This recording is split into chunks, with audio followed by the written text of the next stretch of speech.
Hi folks, welcome to Advanced Estate and Gift Tax Planning Techniques. My name is John Frager and I'm an attorney with the law offices of Ainer and Frager. We have offices in Saratoga and Oakland and serve clients throughout the greater Bay Area.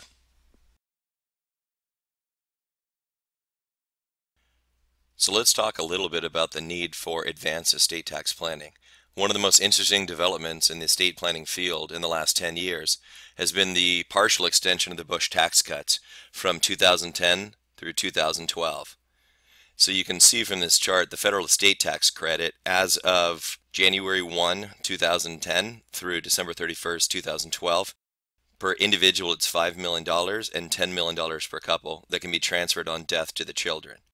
But the most exciting thing in our industry is that the federal gift tax credit, which is money that you can transfer to your children while you are still alive, is also the same amount of money, $5 million per individual and $10 million per couple. And the maximum tax rate for transfers above this is only 35%. Now, clients regularly ask us, John, what's going to happen with the federal estate tax after 2013 begins? And the answer is I have no idea.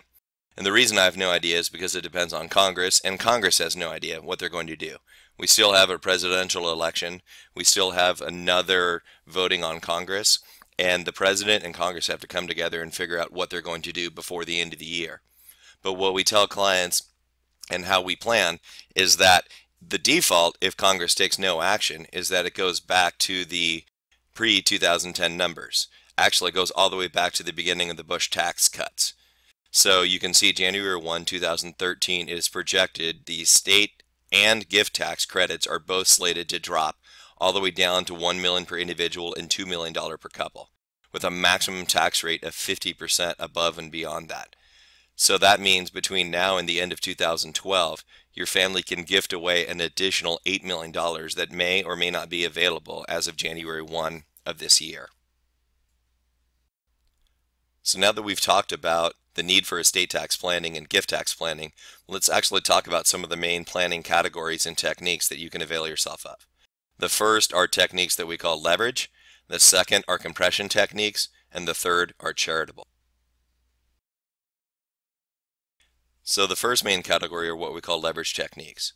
Now, leverage techniques are advanced planning techniques that are designed to help you leverage your wealth into even greater amounts of tax-free wealth.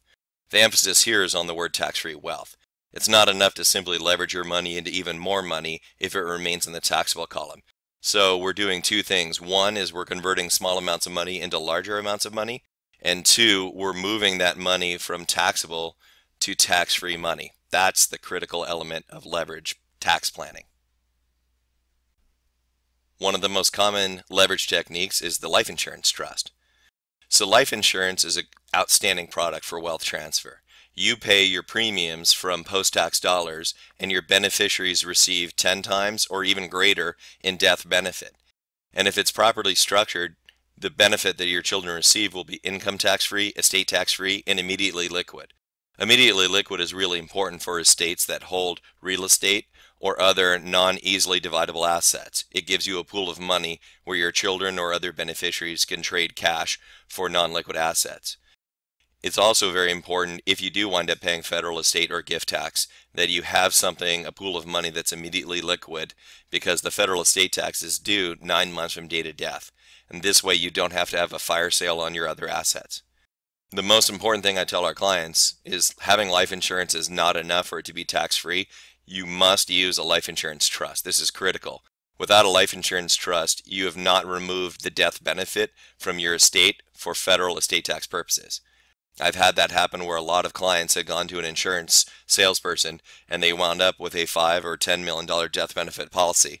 But without a life insurance trust, up to half of that can even go to the government, which defeats the purpose of leverage. Remember, leverage is turning money into tax-free money.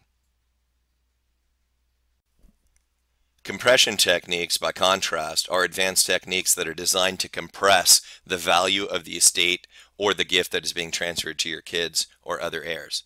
So some examples are what we call in our industry the alphabet soup, the FLPs, the GRATs, the SKINs, all the various techniques that use acronyms, such as a family limited partnership, a grantor retained annuity trust, a self-canceling installment note.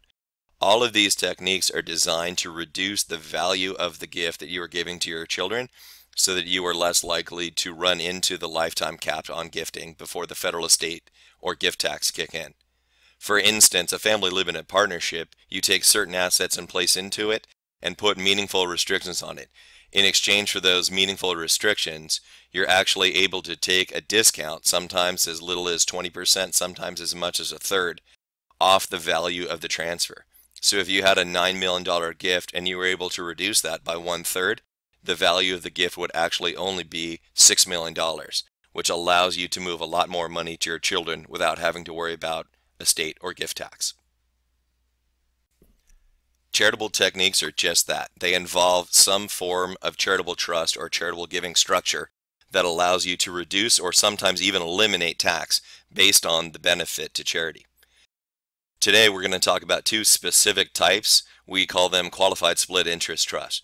The first is the charitable remainder trust, or the CRT. This gives an income stream to the donor with the balance of it or the remainder going to charity.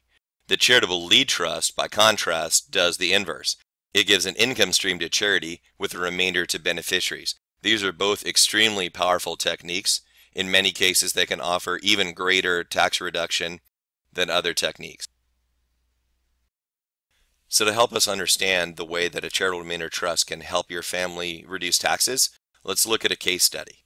So this is a case study of a client of ours that we did a charitable remainder trust for. Husband and wife were 52 and 51 years old. They had a very common problem. They had a piece of real estate that was highly appreciated here in Silicon Valley with a very low basis. The actual fair market value was somewhere in the range of $3.5 million. And it was so highly appreciated because it had previously been subject to a 1031 exchange that had they sold it outright without any tax planning, the long-term capital gains, if sold, would be $782,000. Now that sounds like a lot of money, and in fact it is, but if it was just that amount of money, I'm not sure that they would have been persuaded to plan with a charitable remainder trust.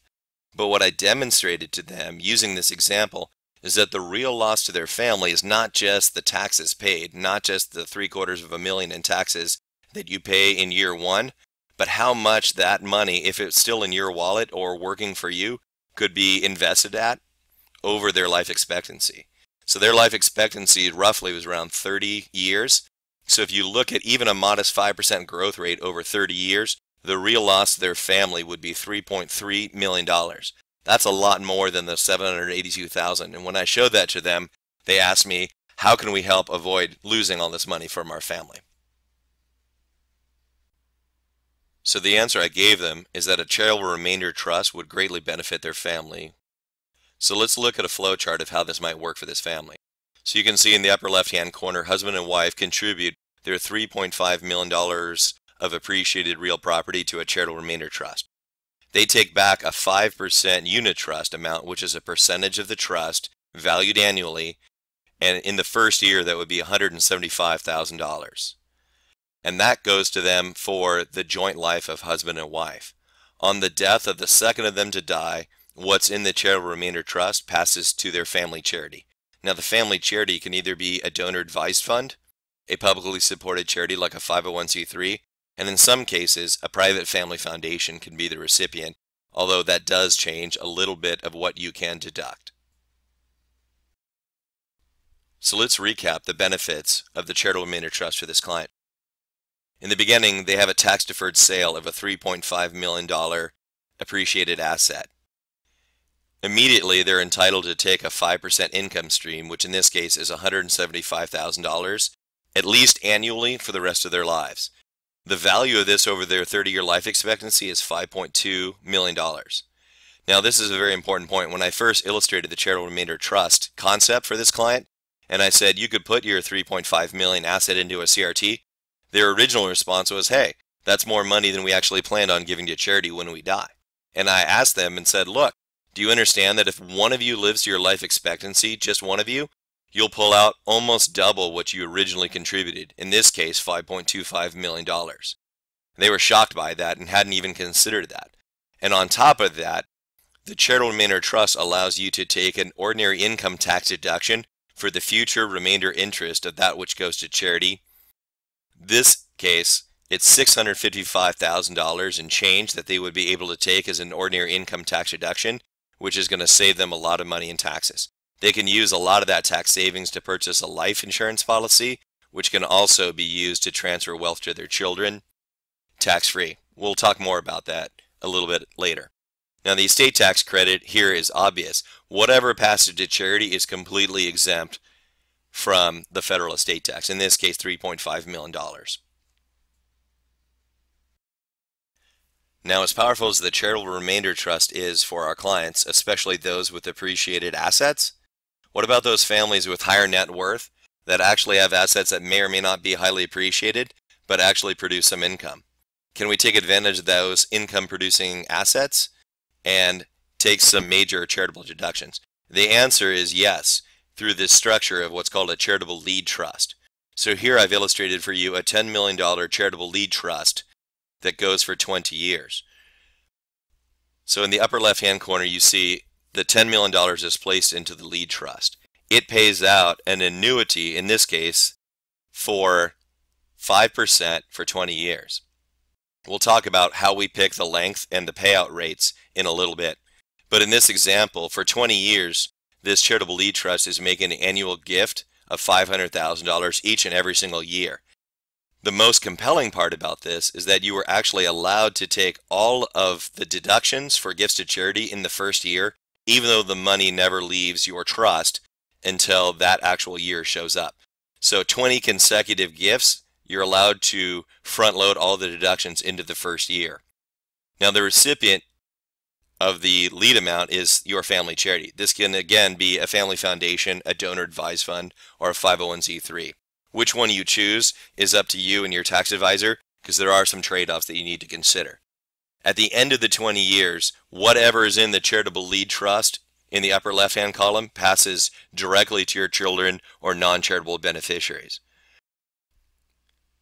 The key feature of this is that if the investment performance exceeds the annual annuity rate plus the IRS's applied rate, then the beneficiary can sometimes receive even more than you originally contributed. So in this case, if you are paying out 5% a year to charity, but your investment performance is equaling 6, 7, 8, or 9%, it's entirely possible that what's in the charitable lead trust when it goes to the kids is greater than the initial amount you contributed. Now, there is some form of taxable gift to the children, so whatever the difference is between the deductions and what you gift out is potentially subject to gift tax. In this case, we ran the illustration numbers, and it turns out to be a taxable gift to the children of $1.1 million. But keep in mind, had you originally taken your $10 million and handed that to your kids, you would be paying a $10 million gift, not a $1.1 million gift. In this case, we're talking about what's the equivalent of an 89% deduction in the value of what you gift to your children. Now, if you try an 89% deduction in some of our compression techniques, like a family partnership, I guarantee the IRS will audit you, and you're going to spend a lot of time in tax court fighting off their charges against you. But the charitable lead trust is an extremely powerful technique for transferring wealth to the next generation. As powerful as these techniques are, the real power actually comes from combining two or more of these advanced techniques. Let's talk about how that might work.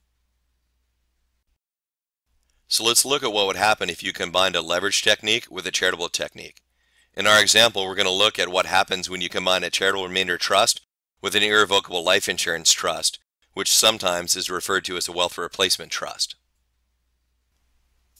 Let's look at a detailed illustration of how this might work for your family. So in the beginning, the donor who owns a $5 million asset that is highly appreciated with very low cost basis and is also producing limited or no yield to the client contributes that $5 million asset to a 7% charitable remainder trust. The charitable remainder trust now passes back to the donor an immediate savings of $200,000 off their tax return. How do we come up with that? Remember that when you contribute assets to a charitable remainder trust, you're allowed to take an income tax deduction for the net present value of the future remainder interest going to charity. This client is paying taxes at a 40% rate, so the $200,000 amount is that savings to the client. The next step is that the charitable remainder trust pays out an annual income of 7% to the donor for the rest of their life. In this case, they're paying out $350,000 every single year back to the donor. So they've taken an asset that was producing no income whatsoever and turned it into an asset that's producing $350,000 of income to them for the rest of their lives. Step 4, they start using some of the annual gifting amounts to their 4 children. Now you can transfer $26,000 as husband and wife to each child for annual exclusion purposes. And for this family who has 4 kids, it maxes out to $104,000. So every year they can transfer $104,000 to a life insurance trust or wealth replacement trust without paying gift tax. From this, they purchase a $5 million death benefit policy, which is what we see here. The dotted line shows what happens when husband and wife have both passed away. The benefit to their children is $5 million estate tax-free to the kids. And finally, on the death of the second spouse, the charitable remainder trust passes $5 million to the family charity. So in this case, you've taken a $5 million asset that was producing no income, you've taken an income tax deduction, you've turned it into an asset producing 7% a year, you've given $5 million to your kids from the tax savings, and you've also transferred $5 million to your family foundation or favorite family charity. This is an extremely powerful technique. Clients often ask us, well, can we combine more than one technique with another of its same kind? For instance, can a charitable technique be combined with another charitable technique? In this case, can a charitable remainder trust combine with a charitable lead trust to benefit our family? The answer is absolutely it can. Let's take a look at how that might work. One of the only drawbacks of a charitable lead trust is the long term of years necessary to make it effective. Clients have often asked us, how can we best shorten the term of our charitable lead trust and still reap the same benefits? The answer is you combine it with a charitable remainder trust. So here we're going to take a $10 million gift and we're going to split it into 2 parts. We're going to take $5 million and put it in a 7% charitable remainder trust. We're going to take the other $5 million and put it in a 7% charitable lead trust. Step 1, the charitable remainder trust will distribute over 12 years $350,000 a year to your heirs. At the same time, the 7% charitable lead trust will distribute $350,000 a year for 12 years to your family charity. At the end of 12 years, whatever's in your bucket of the charitable lead trust will distribute to your children on the 12th year, in this case, $5 million. Also, the charitable remainder trust will distribute the same $5 million to charity in year 12. This results in no transfer taxes, and at the end of this transaction you can see in 12 years we have moved $9.2 million to your family foundation or family charity and $9.2 million to your children from the original $10 million gift. All that with no transfer taxes. More importantly, you also get an income tax deduction for the future remainder interest going to your family charity, which in this case can be fairly substantial. We hope you've enjoyed this presentation, but we wouldn't be attorneys without going through our legal disclaimer first. The illustrations provided here are for discussion purposes only, and are almost certain to be completely different in your case. We have left out a lot of the key features such as the Internal Revenue Service's 75/20 rate and other applicable rates for the simplicity of our illustrations. Please don't try any of these techniques without consulting competent tax counsel. So thank you for listening to our presentation. We hope you found it useful and informative.